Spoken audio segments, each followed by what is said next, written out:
So this is going to be a little bit different than what you guys have seen from me before. So there's a gentleman, he's also staying here. His name is Eric.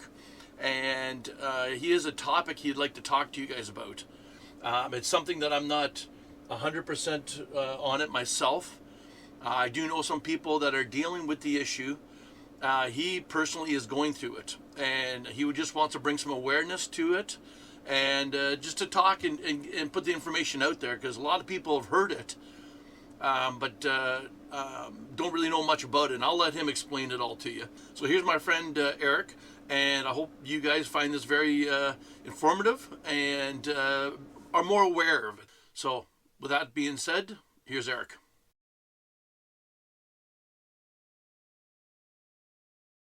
YouTube land, what's going on? JJ's out there. Hey man, met you out here in the park and we had a bit of a chat, and now here I am chatting with y'all. Uh, First thing I want to say is thanks for watching, appreciate it. My name's Eric, and I was a volunteer firefighter for 25 years. Got diagnosed 5 years ago with PTSD. A few months later, I got diagnosed with complex PTSD. A lot of you might say, well, complex PTSD, what's that?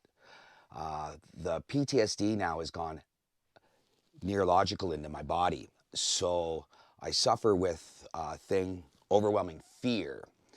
But let's get into the beginning and how this process happened to me. So, being a volunteer, we go to all calls. When the telephone goes off, we go to the firehouse. Well, one night while I was in bed, I heard something, and then a couple seconds later got that phone call. The accident happened just outside my street. And I'm not going to get into details, but it was a fatality. And when I got out there, I immediately saw it without my turnout gear on, my fire suit. So I started to help immediately, which we all do. Well, things after that call changed. For the first time ever, I cleaned up the accident scene. Didn't want anyone to see that accident scene. And the one thing that you're going to hear a little tiny bit from me is change. Change is PTSD. And my change from that accident was me cleaning up that scene. Something I'd never done before. And change could be anything. Again, my change that night was cleaning up that scene over the next 2 days, bringing out my vacuum cleaner with an extension cord, vacuuming it all up, just so no one could see the remnants of what had happened that night. So then after that, things went back to so-called normal. I went to my calls, all my calls, went to all the schools that I had to go to, did everything as a volunteer firefighter. I was captain of extrication. In my department, we had specific for different departments. I was the extrication man. I was the guy that was in charge of the accidents. On a single lane highway I lived, so it's a mining community. So there's lots of mines around, so busy highway, which keeps us very, very busy.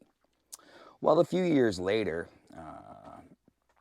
I had a couple of calls within 2 days, multiples, fatalities, each call. And then the last call I went to, after I had tried to work my tail off to help, and I wasn't successful, immediately after that, while I was talking to all the truck drivers on the highway, I started smoking cigarettes. I asked them for a cigarette. I never smoked a day in my life. Change. Remember I talked about change? So I just needed something just to get away from what I was seeing at that particular time after that call. So I started smoking cigarettes. Change. From that day forward, things really changed for me. Sleep was no longer something that was enjoyable, that was any length of time. I would sleep around an hour. And because we found out later that this sleep pattern, as soon as I'd go into REM mode, I would wake up. So that lasted a long time, which then created a lot more problems for me, which then I had to go get help.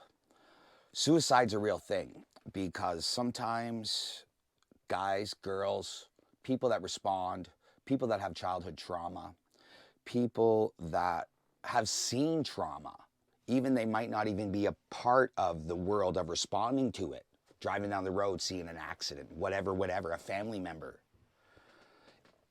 This could all lead to this symptom of post-traumatic stress disorder. And again, PTSD is change. If you have an incident of trauma and change happens after that trauma, there's something going on. You have to talk. It's so important. How about for some of you people that have childhood trauma and now are having a few drinks or a few smokes or something to escape? How about speeding in your car really, really fast because you want to escape what you're thinking? That's post-traumatic stress disorder. That's change. You need to talk. You need to understand. You need to find a therapist. It ain't going to go away. I've been 5 years now with this. I have 2 therapists, a psychiatrist, a psychologist. I was at a place called the Sunshine Coast Health Center for 4 months to help me with my symptoms. I suffer overwhelming fear. You see me here, everything looks fine. I'm a strong guy. Got my Superman tattoo. Yeah, man, see me out in the real world. See somebody drop a bottle and watch the fear come out of me. Because now my brain is scared that if it hears something, it could be trauma related, and it doesn't want to see that no more. That's why mine is called complex PTSD. It's gone neurological, and it can happen. So for you people that are having triggers, you know, you're driving, you get scared, or you're in a passenger in a car, let's say, and all of a sudden, somebody goes to apply the brakes, and all of a sudden you're hitting the brakes, you got that fear in you. You know what I'm saying? It's happened to all of you before. We've all been in cars. Well, that happens to me all the time for anything. And this can happen to so many people that are exposing themselves to trauma and then not getting that out, them visions, them thoughts. It's really important for any of you folks that are dealing with traumatic incidents in your brain to really, really talk about it. Don't just leave it sitting. Don't stay home alone in your sick pants, avoiding the topic of what's going on in here. We all go to the gym. We all try to eat healthy. We do all these things for our bodies, but we never really take care of our brain. Our brain is like second nature, but it's the most important muscle that we have, and we have to concentrate on making it healthy. You might be asking yourself, well, Erik, how do I make it healthy? There's 3 things that I do on a daily basis, and I think they're very important. I matter. And I understand why I matter. And I talk about it to myself all the time. I'm important. I'm a friggin' important guy. And I've learned to love myself. Even though I suffer with this fear, even though sometimes the overwhelming defeat that I suffer, and I mean overwhelming defeat, I've beaten my face, and I mean literally with a 2x4 one night because of the overwhelming defeat. But then the next day, I realize that that's not gonna help me, man. That's not showing me love. So now I really concentrate on loving myself. When I brush my teeth in the morning, I'm a hero. Because I did that because I love myself. I want to take care of my teeth. When I drink my water, when I eat my breakfast, all these things is because I love myself.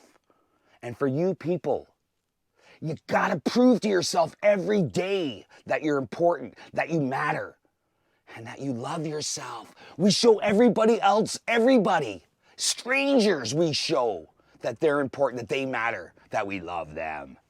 But when do we do it for ourselves? And this is my message to everybody.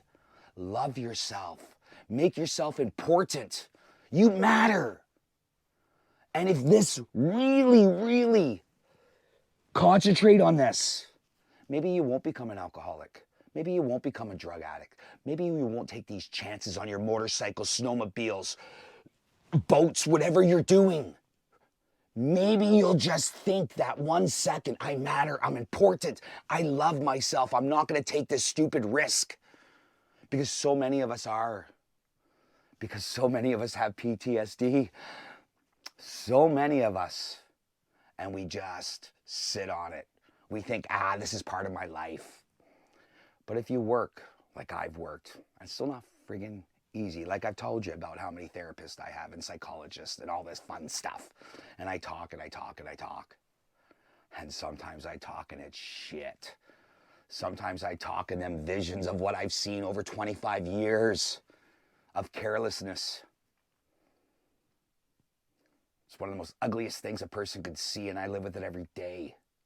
So what I'm saying to you people, if you have that trauma, if you have that memory of a bad incident, don't just leave it sitting in your brain.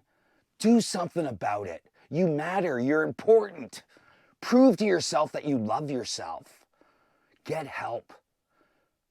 Because if you're a warrior and you want to be a warrior and you want to win this battle that so many of us are not winning, so many of us are dying.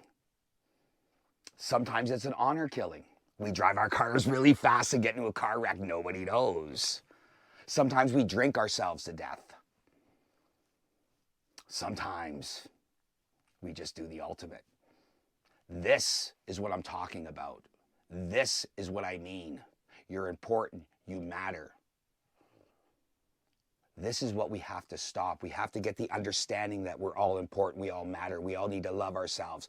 So this PTSD, this symptom that's going on in all of our brains that is leading us to hurt ourselves in so many ways, needs to be talked about, needs to be addressed. And thanks, JJ's here, for us just sitting down and chatting, and him having a bit of a bravery to say, hey, Eric, you want to come on my film and let me film you? Like, dude, he's talking about adventure and having the time of his life. And here he is now meeting a guy that is sick, that suffers, cries. Tonight he met me, I was crying, bawling my eyes out with overwhelming failure. But I still woke up the next day and fought it. And here I am now talking to you all. And hopefully to God, hopefully you really think about what I'm saying to you. And if you have trauma in you, deal with it. Deal with it. Because if you don't, and you just think it's gonna go away, no, man, the brain holds on to them things. The brain doesn't want them things. Guys, gals, all you screaming pals, do it for yourself, do it for your family. But most importantly, do it because you love yourselves. JJ's, thanks so much for everything, bro. I appreciate. Folks, please listen to the message. It's important. Thanks, guys. Just scooch over just a little bit. I'll sign off here. Okay, guys, I hope you got quite a bit out of that. I know I did for sure. I didn't really understand it totally, but I definitely do now. So I appreciate you guys watching. And like Eric says, go out and take care of yourself. And you know how I always close every video. Be good, be kind, be careful. Right, bud? Hey, brother, thank you for everything. Thank you. betcha. Thanks for letting this get out. All right, guys. Take care. Bye-bye.